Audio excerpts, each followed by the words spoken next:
Welcome, my nomads. Welcome back to the Nomader Bitcast. I'm Nigel S. I'm William J.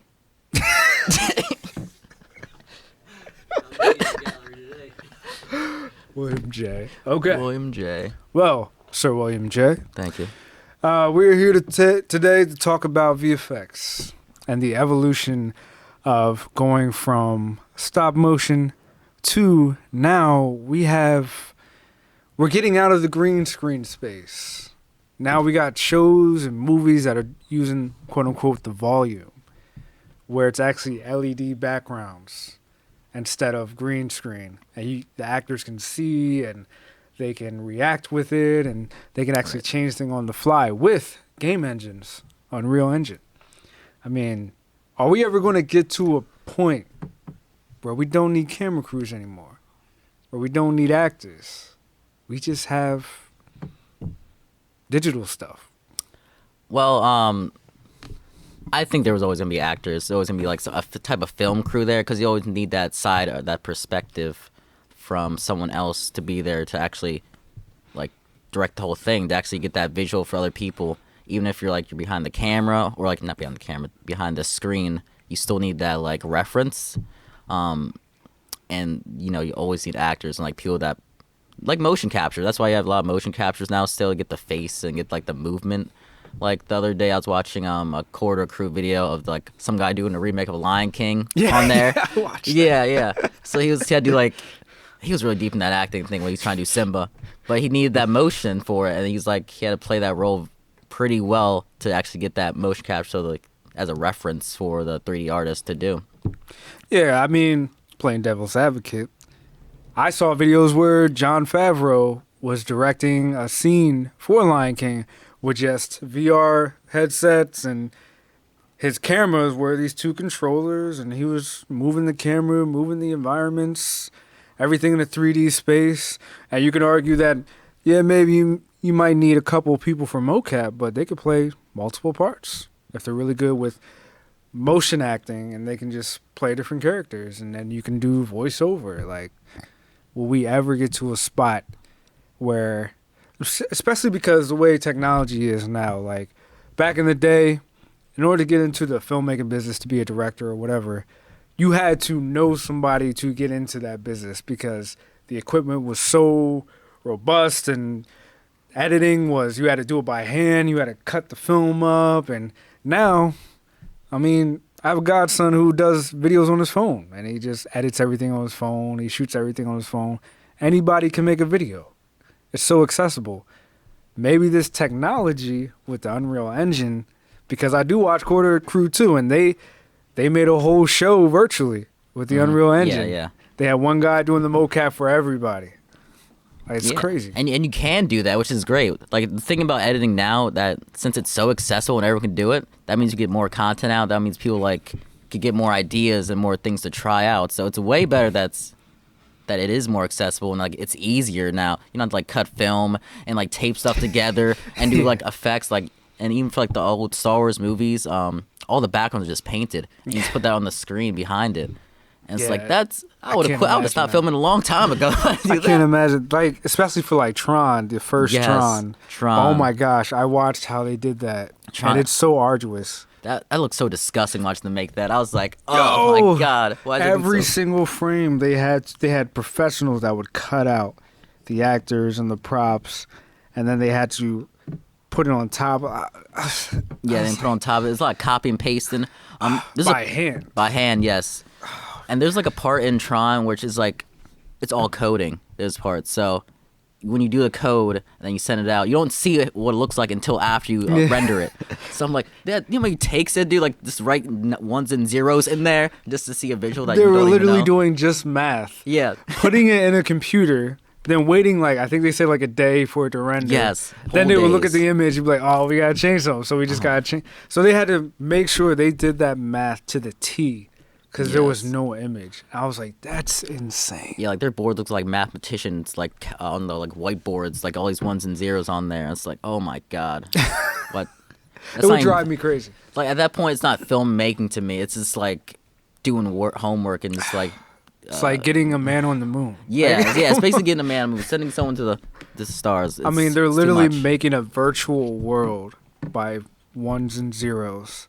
They're not even doing what we do now. We have like assets and have different like 3D models we just put in there. Like, Yes. just throw that in there. Literally Just throw it in rocket there. science at that point. Yo, It's like- it's literally like, yo, we need to get this guy from like Yale or Harvard, this mathematician. Yo, he could kill this scene, man. He'll kill it. Like, yeah, exactly. Like, it's crazy, man. Like I couldn't believe they did it. But watching stuff like that nowadays, I appreciate it more, and I love watching older movies and seeing how they did things with camera tricks and VFX. Don't get me wrong, I love VFX. I love watching how I love watching like the behind the scenes of how they built the Transformers in the computer and how each part had to go somewhere.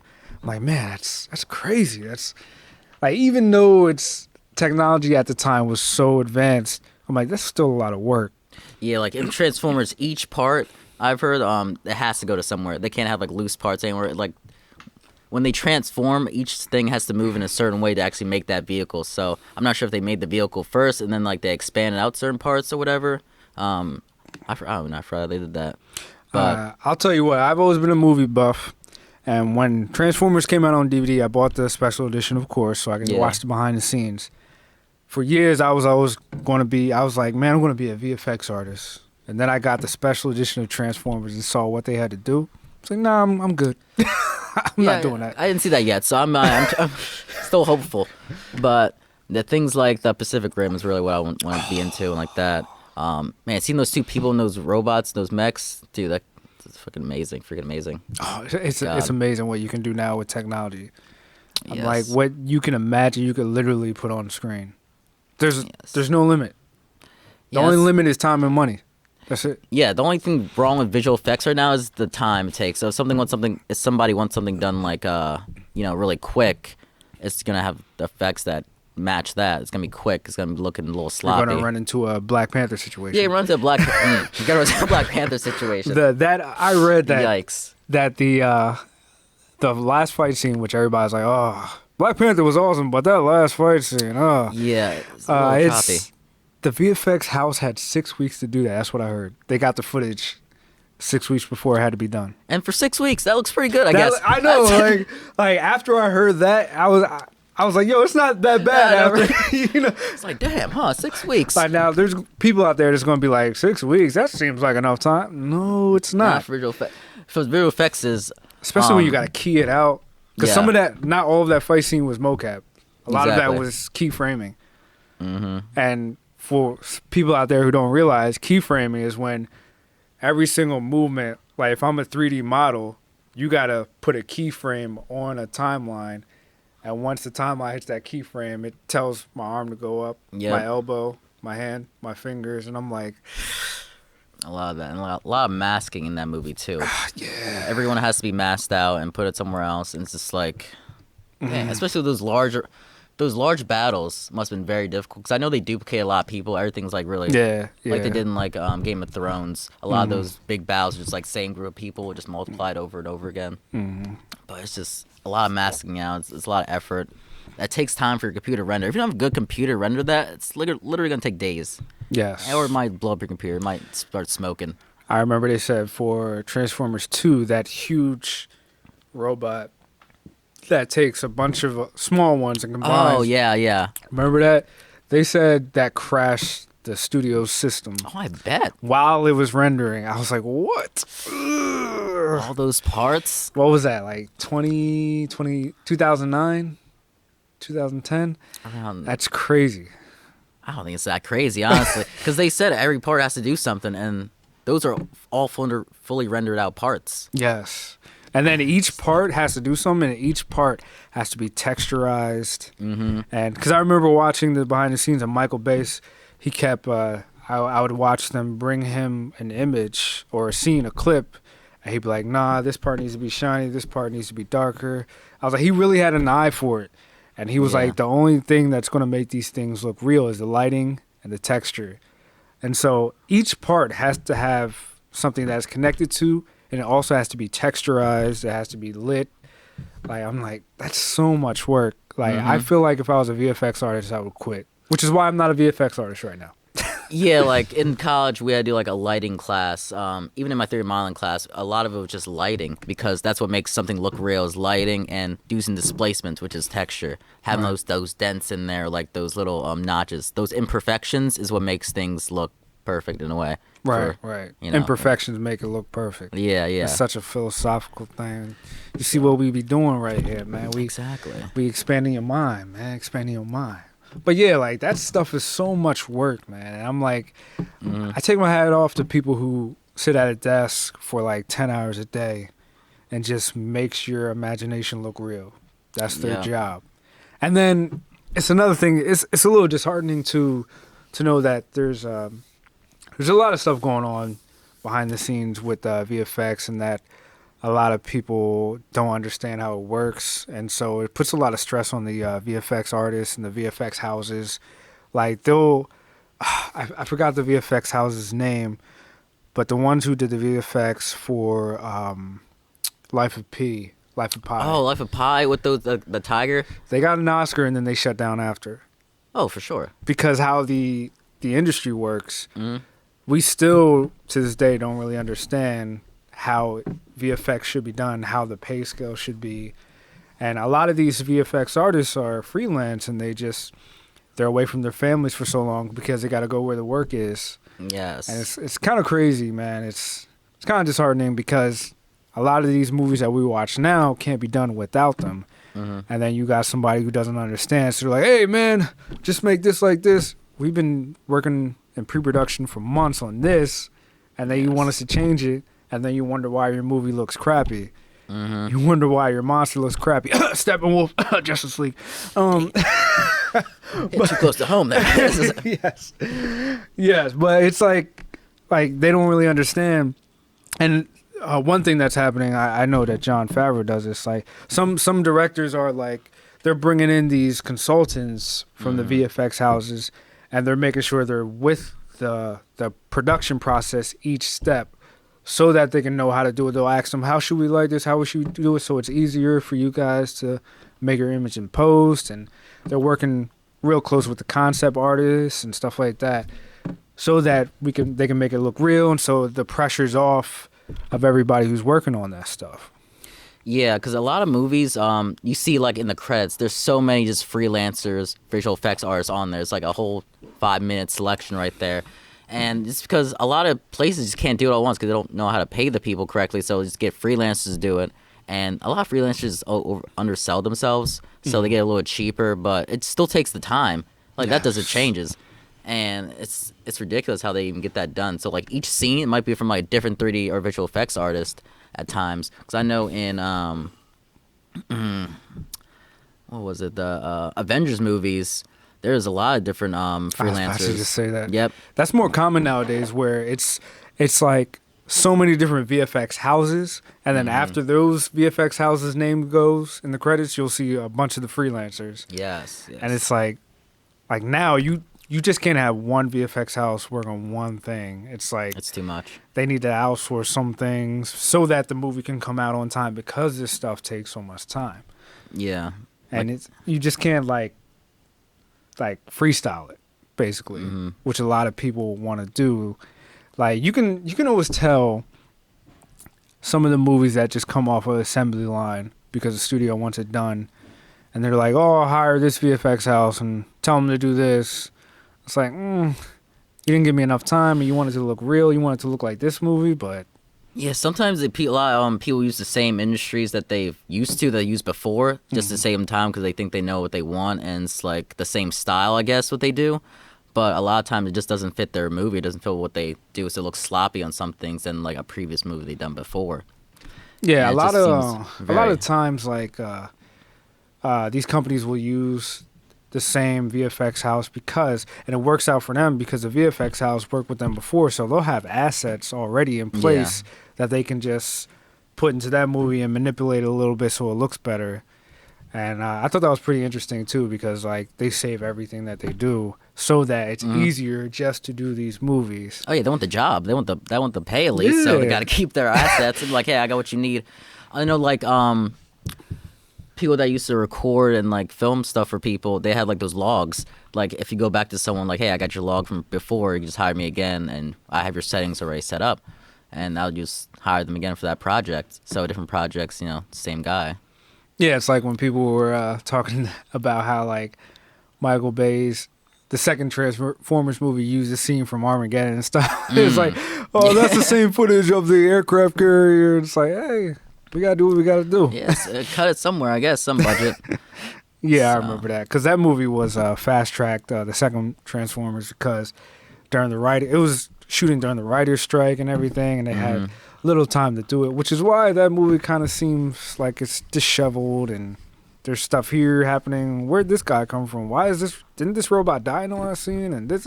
Yeah, the continuity is a little all over the place. Yeah, it gets messy. Yeah, can we get a script supervisor over here and stuff? See, and I wonder how that happens because they send all the different parts for each of these visual effects to happen, and like they send them a script, of course. I'm not sure if they send them the whole script or like just a storyboard or what they have to do. Maybe that comes up like confusion wise. But that's true. I know I was listening to a podcast with Kevin Smith and Mark Bernard. They were talking to a guy, I think his name is Andy Park. Okay. The one thing that Marvel does, which is why they're able to get these movies out so fast, is that they're working on concept art for movies that's supposed to come out like 5 years later. They have their own in-house concept team. Like usually a studio. They'll be like, all right, so we approved the script, so we got to hire everybody. We got to hire concept artists. We got to hire a director. We got to hire this, that, and the third. But Marvel they already have their in-house team, which works with their visual effects team. And so they'll have a previs team that just previses shots of the movie before there's even a script, a director. They're like, hey, we want this in there. And they'll do like, the concept artists will do like keyframes where they'll just draw like, oh, I want the Scarlet Witch to fight this person. So do a keyframe drawing of what that might look like. And so that's why they're like, I think Andy Park said like he was working on concept art for WandaVision that just came out like 4 years ago. Really? Concept art for that 4 years ago? Oh my goodness. Yeah, so everything that we watch, they've been thinking about it and working on it 4 years, 5 years prior. At least they got their stuff planned out. Like most people don't. That's why all things are so rushed, and all these films are looking like DC. yeah, like DC, like DC. Playing catch up. Yeah, which is why all their stuff is disheveled. Yeah, like everything's usually pushed back or like not coming out correctly. Yes, and it's just super annoying. I think The Rock's been contracted to play Black Adam for 10 years now or something like that. Well, The Rock, he plays the same role in every movie. He can't. He can't do anything. It's not in his contract to do anything else, honestly. Oh my gosh. I don't know if I would say that, but I don't know. You don't think so? I feel like he always can't get hurt as much. He always has to look powerful. That's very true. Did you know, sidetrack, did you know that fight scene in that one Fast and Furious movie where him and Vin Diesel were fighting, it took them so long to shoot that because The Rock's creative team was on this side, Vin Diesel's creative team was on this side, and they were literally counting each hit. Was like ridiculous. If you go back and rewatch that scene, it's kind of even when they're fighting. Then all of a sudden, Vin Diesel wins the fight. He's on top. Yeah. Like whenever the Vin Diesel will punch, The Rock would answer with another punch. So it's kind of even. It's like that's kind of ridiculous. That's where ego comes into play. Yeah, that's where ego. I'm like, come on, man. But someone did point out, like, I'm going off topic, but someone did point out, like, Dominic Toretto in the Fast and Furious movies literally just grew up on the streets, and he beat a special forces guy and a assassin. Like, it's like, with a wrench. Like, yeah, but that's off topic. But, yeah, we could talk about their VFX. Oh, my goodness. I remember when Fast and Furious was just about racing, street racing. I liked it then. It was nice. It was beautiful. I just like racing movies now, and it's a good thing. Because they were just actually racing. Now they have VFX teams so that they can have cars jumping from building to building. And yeah. The good old days. Now they're going to space. Did you hear about that? I didn't hear about the space one, but... So I'm sure Universal will be knocking on ILM's door like, hey, want to do some VFX? Something like Sharknado. It's like, go to time travel. They're probably gonna do time travel. Yeah, that's man. the next one. Oh, next thing you know, they're gonna have ILM and freaking all these other places doing all this. What's it called? Digital VFX. What's it called? That always works with. They did the face for Thanos for the Infinity War and Endgame. I can't remember their name. But they're a big studio now, big VFX studio. Yeah. Dang, I forgot their name. You should know this, Sir William. I know. I've been slacking on some stuff. You're a VFX guy. You should know this, man. When I say I'm VFX, but I just do like my own research on like on the equipment I have and just learn how to do that stuff. When I look at like history stuff or anything like who's in production right now, I really don't do too much research on that. I just want to know like the how to work it, how to do what I want to do, type of thing. Yeah. If I look at industries and stuff, I don't really care too much about the people. He's like, I don't care about it. Oh, that spaceship, it looks real, but yeah, like cares? I'll look up how to do it and stuff, but I don't care about the people that actually made it. That's like I watch the behind the scenes and stuff, but it's like when it comes to the people made it, I'm like I want to do that myself, so I'll just try it out and see different things and experiment. You gotta give them their props, though, man. I will eventually when I figure it out. I'll be like, I saw it from one movie probably from this guy. I'll look it up while I'm talking to somebody. You gotta learn about your history, man. If you want to be a VFX artist, you gotta learn the ones who started it out, who did all the stuff like Rick Baker. Nah, I really just said Rick Baker. Yeah, he's not a VFX artist. I'm slipping there. All right, but hey, I'm not a VFX guy. I'm a director, True. I know my history about directors and stuff like that, man. Yeah. But yeah, like VFX, I don't think we'll ever get to a part where we don't need actors. Yeah, because everyone loves practical too much. A lot of directors like practical effects, and like for what was it Inception? No. Yeah, Inception, they had some practical stuff. Everything Christopher Nolan does is all practical. Yeah, everything was in that practical. Yeah. Which is amazing, is just watching the movie and watching how it was made. It was like, oh my goodness, why do it practical when you can just do this digitally for like a lot cheaper? Wait, are you talking about Inception or what's the last one, Tenet? No, Inception. Inception? Which part are you talking about? I'm talking about when he does like the moving the dream and like the hotels like spinning. Oh, yeah. Around. Yeah. He had to do that for real.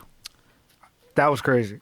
I saw that set built. I was like, wow. They had to build a whole set. They had to get people like to learn how to walk and act in that like little tube thing they're in. I mean, I kind of feel the same way, but I don't know how they would do that without using wires. Mm-hmm. And I don't think it would have came out as much. The physics wouldn't have looked as good.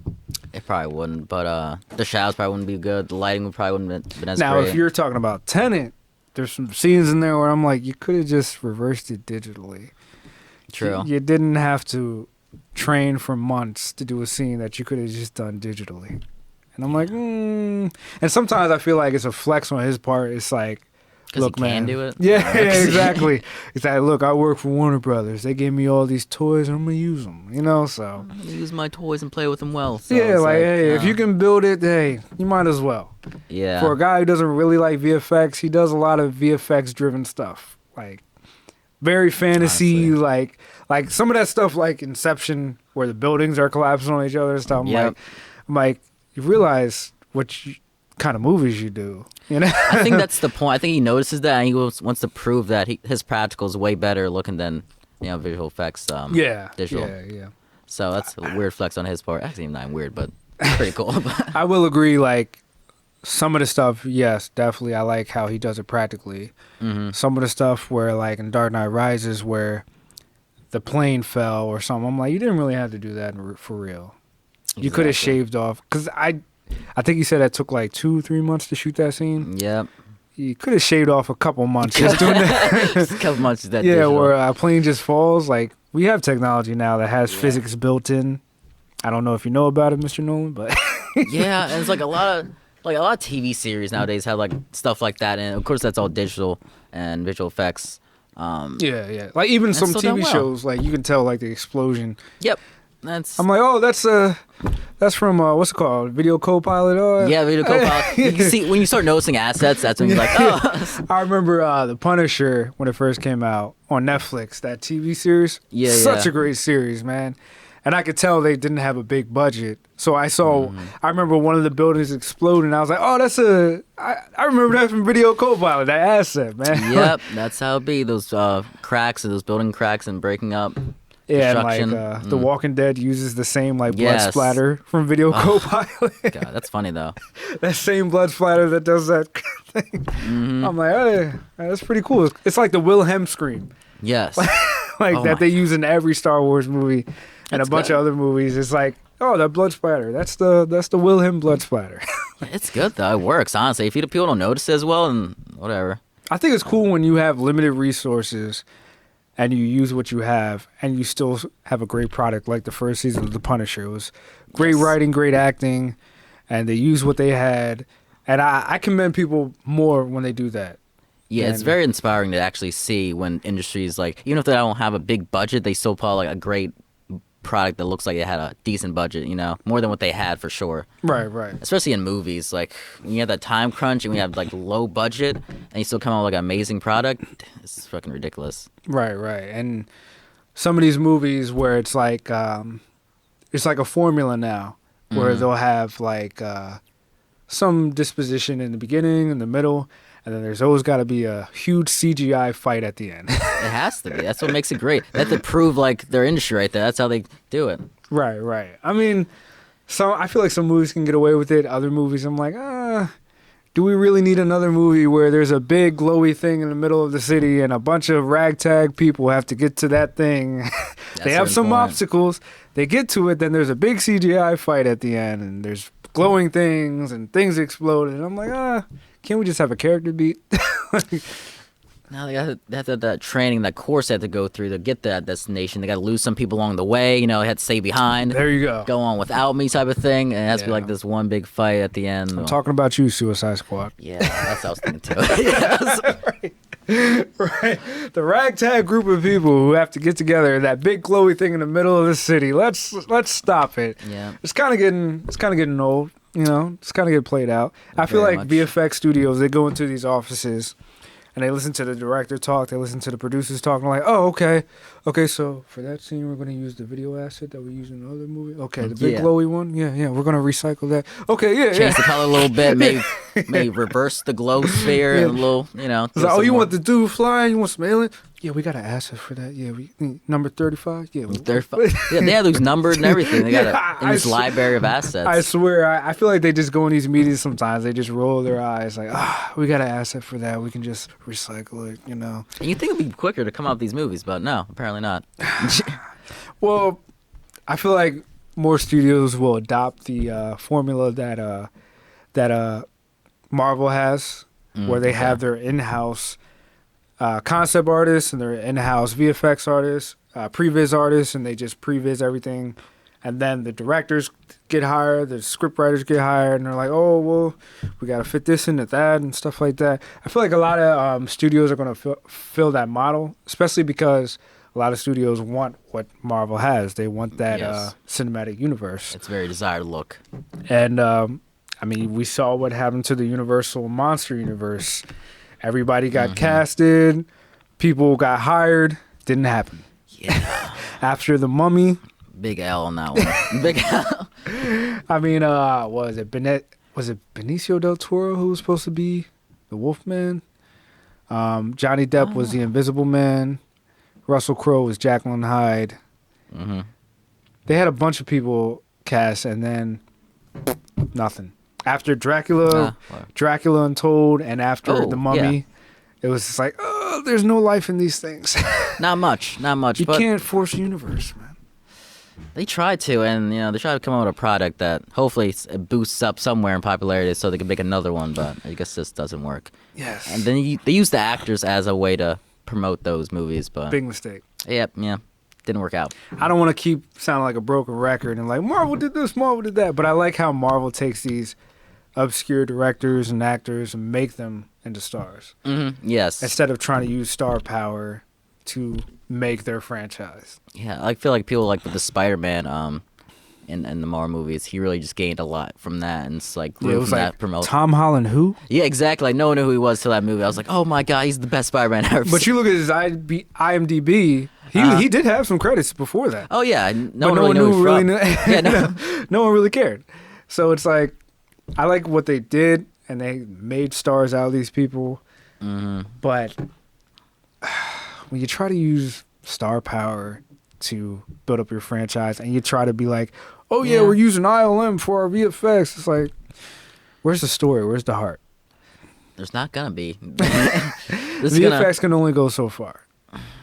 Yeah, we can't really make life out of a non-lifeless movie or lifeless movie. So If you don't believe that, just go back and watch the Robocop remake. yeah. Ooh. I trusted that one. Like, oh wow. I had so much hope for that because I was a big Robocop fan, and I was like, oh, we got the technology now to make a great Robocop movie. Make it look great. It's like some of these studios believe, just because they have the VFX power, we got this money so we can hire this VFX studio to do all this stuff.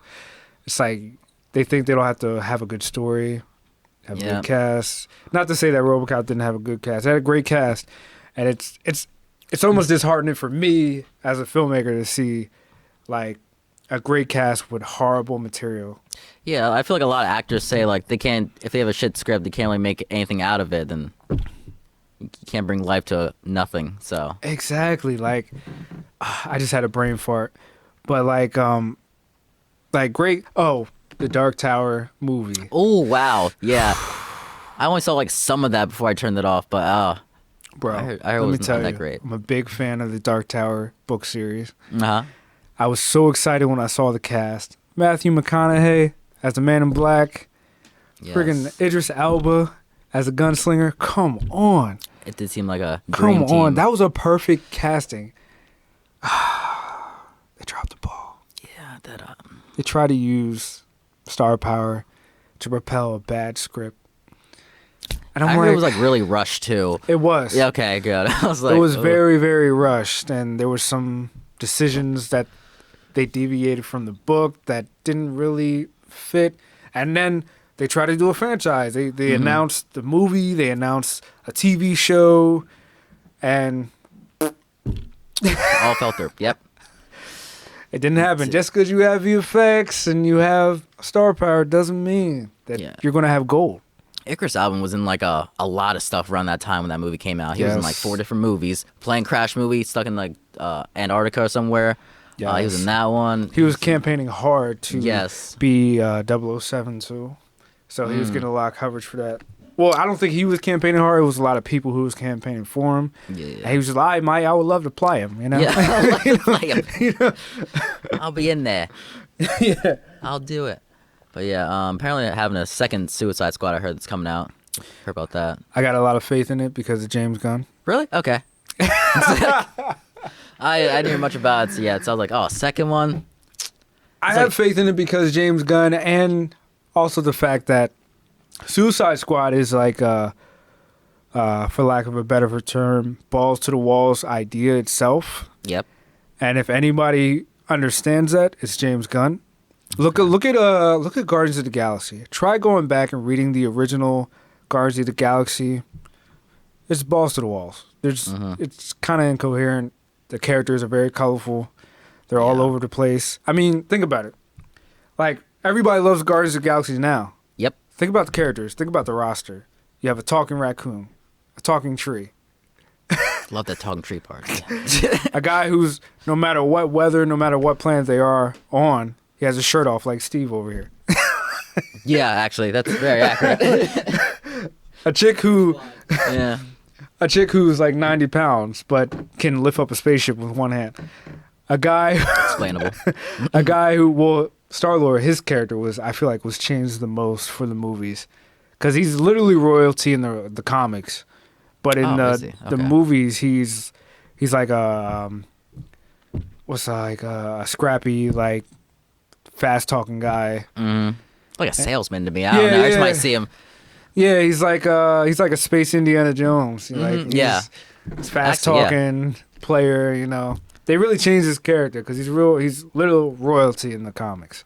But the concept of it is just all over the place. A guy with arrow that he controls with whistling with his mind. It's kind of balls to the walls. And the same thing with the Suicide Squad. A colorful cast. Like, that doesn't really make sense together. I mean, a giant shark, king shark, a giant shark that can talk, humanoid shark. Like, and then they have the Patriot guy. I forgot his name, who's like a mass murderer, like Bronze Tiger. Like, it's their cast of people is so crazy, and I'm like, James Gunn can definitely bring that home. I just hope it doesn't end up like Justice League. Where Justice League, when Justice League was coming out, there was a lot of stuff going on behind the scenes with the studio and Zack Snyder, and then he had to drop out because of what happened to his daughter, you know, and that's devastating, of course, but because Warner Brothers and DC wanted a Avengers movie so bad, they literally hired the guy who did Avengers to do an exact Avengers treatment on DC content. Yeah. Oh. And if you watch the Snyder Cut versus the Joss Whedon Justice League, it's like the Joss Whedon Justice League, the characters aren't really acting like the characters. And it's like there's a lot of quippy stuff, like in Marvel's Avengers. There's a lot of jokes here and there, and people are like, It's literally, if you look at the color grading for Joss Whedon's Justice League is a lot brighter. There's a lot more exuberant. There's a lot more gags and jokes with like the girl who, when they was getting attacked by the parademons, she had the bug spray. Oh, right. Oh. Remember that? Yeah. Even when Ezra Miller's Flash fell on top of Wonder Woman, he was like, "Oh, I'm so sorry." That wasn't in the Snyder Cut, and all that stuff was not in there. The color grading's even different. The songs are different. The tone itself are different. Oh, it's like a whole different vibe, a whole different mood of the movie. Okay. Yeah, but I hope they're not like trying to do another carbon copy of Marvel's content, because it's just not going to work out, because DC itself, their comic and their characters have a different flavor than Marvel's characters. So you can't really do that quippy stuff. I mean, in Joss Whedon's Justice League, Batman was cracking jokes, and that's very awkward. That would be very awkward to see, actually. Yeah, like in Zack Snyder's Justice League, he's like acting like Batman. He's not cracking jokes. Like he's I'm Batman, you know. So no laughing matter. Exactly, man. He's not the Joker, but okay. Yeah, and that, since we're going back on Justice League and going back on topic with VFX, they rushed that Justice League. They reshoot so much of that movie. They didn't give the time to the VFX artists, which is why Steppenwolf looks like, in Joss Whedon's Justice League, he looks like a PS2 character. Yes. He looks so bad. The VFX in that movie, and also like lighting and stuff, and like all the materials and all that. It's like the lighting was it just off. felt flat. Yes. Like, what was happening? Oh, we all know what was happening, but yeah, we all know the drama behind the scenes. There was no time. It was like, just do it. I didn't realize they redesigned that character from the ground up. Really? Like, did you see the Snyder Cut? I didn't see a Snyder Cut of that. Oh my gosh, Steppenwolf, that design of him, and it's so much better, and it's the original concept that he had. Okay. Which is why they were able to work on it, because they already started working on it. And it looks so much better. Wow. As opposed to the Joss Whedon Justice League cut, where he looks like a PS2 character. And I'm like, what's Kingdom Hearts or something? Yeah.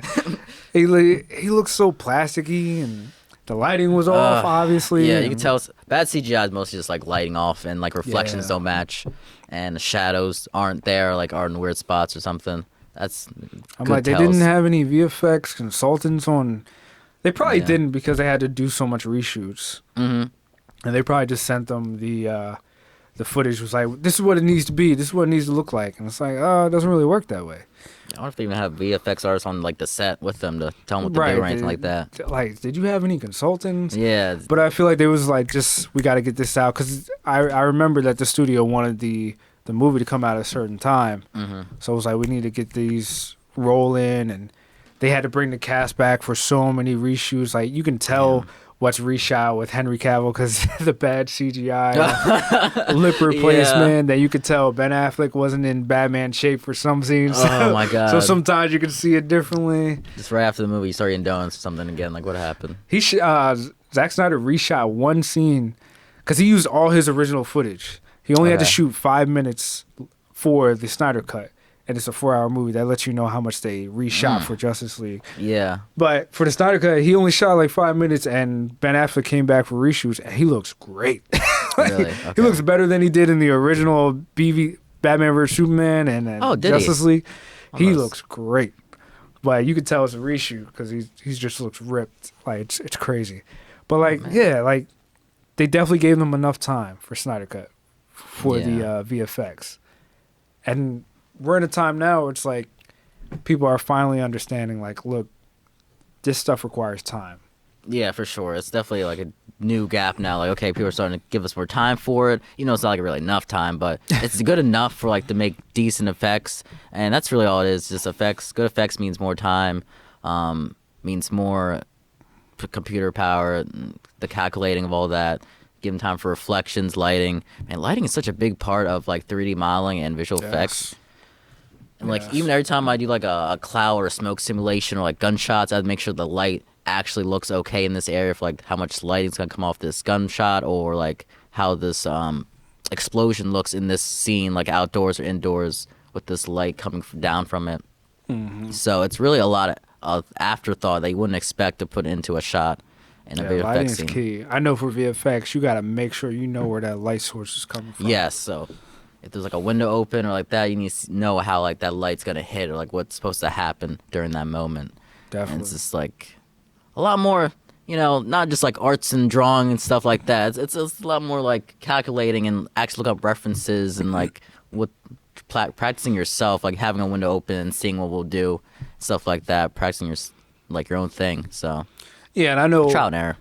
I know we met in film school, so I know that you took lighting classes.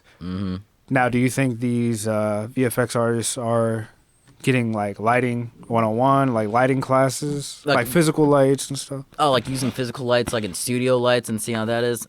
For visual effects classes, not really. Like I only had to take lighting 101, and that's it. I don't have to take like any advanced lighting, which you probably should, just because you know, lighting your character, you have to light your subject, and if it's not done well in the studio, you have to do it in post, and you know, you don't want to do that either way. Because then you got to do artificial light. Yeah, artificial lights come into play, and you know that's gonna look a mess. The human eye is so keen on picking up stuff like that. Like they'll just be like, "Oh, it doesn't look good." They might not know why it doesn't look good, but they can just tell. Yeah, that doesn't look realistic, because we see real every day. So you can kind of pick it out. What do they call it? Degrees of separation or something like that, or where the human eye can just pick up like little stuff. They're like, oh, it doesn't look good. Oh, there's something off about that shot. Probably the lighting. Most likely, it's always gonna be the lighting. Probably the lighting, which is why a lot of these like big VFX shots are like in dark rooms and when it's raining. So like when I was in college, we were in college, we saw my visual effects class. My teacher was like, if you think you're gonna mess up with something or if you want to like hide something, just always use black. Just darken it up. Just put like a smoke effect somewhere, and just to hide your mistakes. That's all visual effects is: hide mistakes that shouldn't be there with something else that you know you can do right. So especially when somebody's like, it's got to be done here. It's got to be done. Yeah. That's probably why that scene with Black Panther at the end was like in a dark cavern. Oh yeah, for sure. People's like, why are they in a dark cavern when they're wearing black suits? It's like, they had 6 weeks to do this shot. So I'm pretty sure these people were doing like VFX for like 24 hours a day. Yeah, I kind of wonder now. Like, the end of Game of Thrones, I saw it was really dark. I was like, I wonder why they did that. Just because still all those mistakes maybe in the background they didn't want to show, or I don't know. It was just so unnecessary dark that it just makes you think like what mistakes they wanted to. I will say for story wise, for directing wise, I thought what they did with that scene was brilliant. Okay, yeah. It was just a little too dark. If you didn't have the right kind of TV, it was too dark. Okay. Like, I know some people who didn't have a problem. I'm like, yeah, because you had like a $3,000 TV. That would do it. That would do it. But like, for some people, for most people, it was a problem because, and that's another thing you got to think about, especially for us, we're independent filmmakers. We got to watch stuff on like regular, like just consumer TVs. Like, does this look good? Well, that's all we have. Yeah. Because like for me, like with my editing, I'm not sure about you. I have like a 4K monitor, regulated color screen.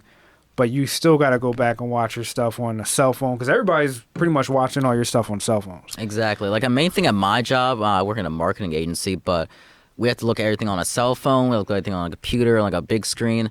So we have to get like everything has to be mobile friendly now. Everything has to be like really big TV friendly. So we have to Right. differentiate. If it doesn't look good on one thing, you have to redo it and redesign it to make a match. So That's not just with filmmaking either. Like that's with Yeah, any yeah. kind of media. Like I heard a story where Eminem, when he would do a song, after he was done doing it, he would go down to like this 1980 car that he had, some old car with an old stereo, and if it didn't sound good in that car, he would go back and remix it. Dang, that's interesting. That's a good idea though. Like no one will have that, but yeah. Yeah, yeah. That's like, how you know it sounds definitely- perfect and everything. Yeah, exactly.